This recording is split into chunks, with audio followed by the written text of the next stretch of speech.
आज 19 अक्टूबर 2025 को हम एक ऐसे विषय पर बात कर रहे हैं जो आपके पैसे रखने और खर्च करने के तरीके बदल सकता है। इसका नाम है ई रूपी यानी डिजिटल रूपी। ये कोई प्राइवेट वॉलेट नहीं है, ये सिर्फ प्राइवेट पेमेंट ऐप भी नहीं है। यह आरबीआई द्वारा जारी आधिकारिक डिजिटल मुद्रा है। इसे सेंट्रल बैंक डिजिटल करेंसी कहा जाता है। सोचिए, आपके कागज के नोट का डिजिटल अवतार, जैसे 500 के नोट पर यूनिक सीरियल नंबर होता है, उसी तरह हर ई रूपी टोकन का भी यूनिक नंबर होगा। यह सिर्फ एक नंबर नहीं, यह आरबीआई का वादा है। यह किसी बैंक के खाते में जमा राशि से अलग है। बैंक बैलेंस बैंक की देनदारी, ई रूपी सीधे आरबीआई की देनदारी है। इसीलिए यह कैश जितना कानूनी और सुरक्षित है, नोट छापने, पहुंचाने और संभालने की लागत घटेगी। यह बड़ा कदम है, बट इसके साथ कई सवाल भी हैं। जब यूपीआई है तो इसकी जरूरत क्यों? और क्या यह सच में कैश जितना गुमनाम है? अक्सर लोग ई रूपी सुनते ही उसकी तुलना बिटकॉइन से कर देते हैं। यह गलती है। दोनों डिजिटल दिखते हैं, मगर बुनियाद, नियंत्रण और मकसद अलग है। बिटकॉइन एक पब्लिक डिसेंट्रलाइज्ड ब्लॉकचेन है। इसे कोई सरकार या बैंक नियंत्रित नहीं करता। ट्रांजैक्शन छद्म गुमनाम रहते हैं, पहचान सीधे उजागर नहीं होती। इसके उलट ई रूपी एक केंद्रीकृत करेंसी है। यह प्राइवेट परमिशन्ड नेटवर्क पर चलता है। कौन भाग ले सकता है, यह आरबीआई तय करता है। लेजर पारदर्शी है, बट मुख्यतः आरबीआई के लिए। ई रूपी भारत में लीगल टेंडर है, क्रिप्टो नहीं। इसका मूल्य ₹1 के बराबर स्थिर रहता है। क्रिप्टो की कीमत बदलती है और मुनाफे पर 30% टैक्स लगता है। बिटकॉइन स्वतंत्र और अस्थिर, ई रूपी नियंत्रित और स्थिर। क्रिप्टो का मकसद वैकल्पिक सिस्टम, ई रूपी का मकसद मौजूदा सिस्टम को सस्ता और कुशल बनाना।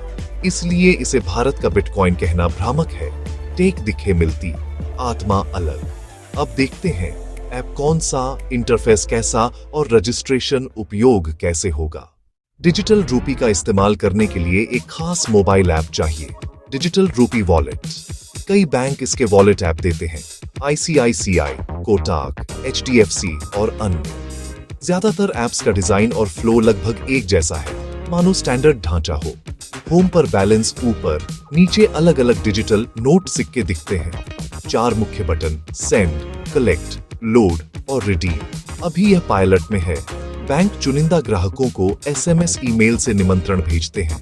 इनवाइट न हो तो रजिस्ट्रेशन पर एरर दिख सकता है। शुरुआत में उसी बैंक का खाता होना पड़ सकता है। आगे यह शर्त डीली हो सकती है। प्रक्रिया: SIM verification, pin biometrics, bank account link. Bank सुझाए ऐप को इंस्टॉल करें। सबसे पहले सिम वेरिफिकेशन होगा। ऐप जांचेगा कि सिम नंबर आपके बैंक खाते से लिंक है या नहीं। फिर device lock, fingerprint, face ID या पैटर्न जरूर करें। एक 6 अंकों का वॉलेट पिन सेट करें। यह यूपीआई पिन जैसा काम करता है। वेरिफाइड नंबर से जुड़े बैंक खातों में से एक चुनें। डेबिट कार्ड के आखिरी 6 अंक और एक्सपायरी भरकर स्वामित्व कंफर्म करें। बस, वॉलेट तैयार है। बैलेंस प्रारंभ में 0 होगा। ESIM verification, device lock, wallet PIN और कार्ड वेरिफिकेशन, ये मिलकर मजबूत सुरक्षा देते हैं। रजिस्ट्रेशन के बाद फिंगरप्रिंट पिन से तुरंत लॉगिन कर लेन देन कर सकते हैं। कई ऐप स्क्रीनशॉट रोकते हैं। पिन संवेदनशील स्क्रीन पर रिकॉर्डिंग ब्लॉक रहती है। सबसे बड़ी सुरक्षा आपकी जागरूकता है।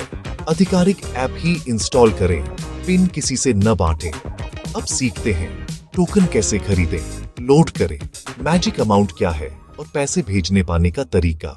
रजिस्ट्रेशन के बाद बैलेंस 0 होगा। इस्तेमाल से पहले लोड करना होगा। लोड के 2 तरीके, लिंक्ड बैंक खाते से या अन्य यूपीआई ऐप्स के जरिए। राशि दर्ज करें, पिन डालें, टोकन तुरंत वॉलेट में आ जाते हैं।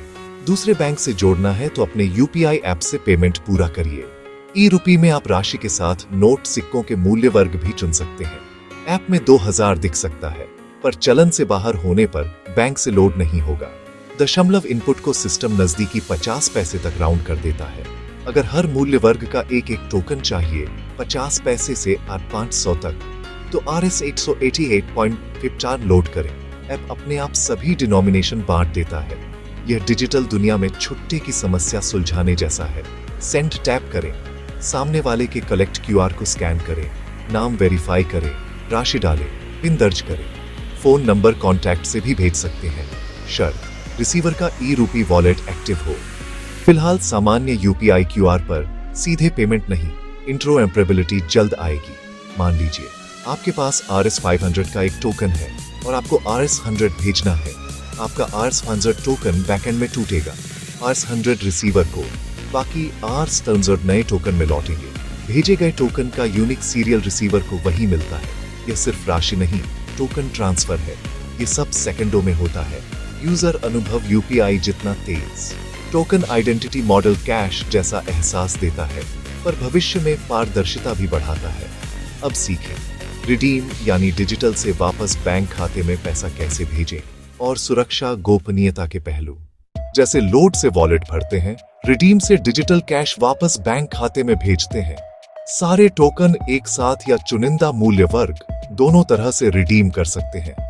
कंफर्म करें, लिंक्ड बैंक चुनें और वॉलेट पिन डालें। टोकन गायब होते ही राशि लगभग तुरंत बैंक में क्रेडिट हो जाती है। इससे ई-रूपी गिफ्ट कार्ड जैसा बंद सिस्टम नहीं बनता, कैश जैसा लचीलापन मिलता है। रजिस्ट्रेशन और हर ट्रांजैक्शन पर मल्टीलेयर सुरक्षा लागू रहती है। संवेदनशील स्क्रीनशॉट रिकॉर्डिंग रोकी जाती है, फिर भी सतर्क रहें। छोटे भुगतानों में कैश जैसी गुमनामी की कोशिश होगी, बट केंद्रीकृत होने से आरबीआई के पास देखने की क्षमता रहती है। यह अपराध रोकने में मदद कर सकता है, पर नागरिक गोपनीयता के लिए चिंता भी बढ़ा सकता है। मानकर चले, ई-रूपी में गोपनीयता कैश जैसी पूर्ण नहीं होगी। बड़े ट्रांजैक्शन निगरानी में होंगे। फायदा 1, कैश मैनेजमेंट की लागत घटती है। फायदा 2, बैंक खाता रहित लोगों को डिजिटल इकोसिस्टम में लाना। फायदा 3, लगभग तत्काल सेटलमेंट और बेहतर दक्षता। फायदा 4, भविष्य में अंतरराष्ट्रीय भुगतान सस्ते और तेज। सीमा 1, अभी सीमित शहरों यूजर्स तक। सीमा 2, कैश जैसी गुमनामी नहीं। सीमा 3, स्मार्टफोन, इंटरनेट और बिजली पर निर्भरता। सीमा 4, व्यापारियों में अभी व्यापक स्वीकृति नहीं। निमंत्रण न मिले तो धैर्य रखें, रोल आउट बढ़ेगा। मिला है तो छोटे लेन देन से शुरुआत करें, अनुभव लें। पिन साझा न करें, सिर्फ आधिकारिक ऐप स्टोर से ऐप डाउनलोड करें। ई-रूपी यूपीआई की जगह नहीं लेता, यह कैश का डिजिटल विकल्प है। यह सुविधा और गारंटी देता है, बट कुछ गोपनीयता की कीमत पर। जागरूक बने, सूचित रहें और अपने डिजिटल पैसे समझदारी से प्रबंधित करें।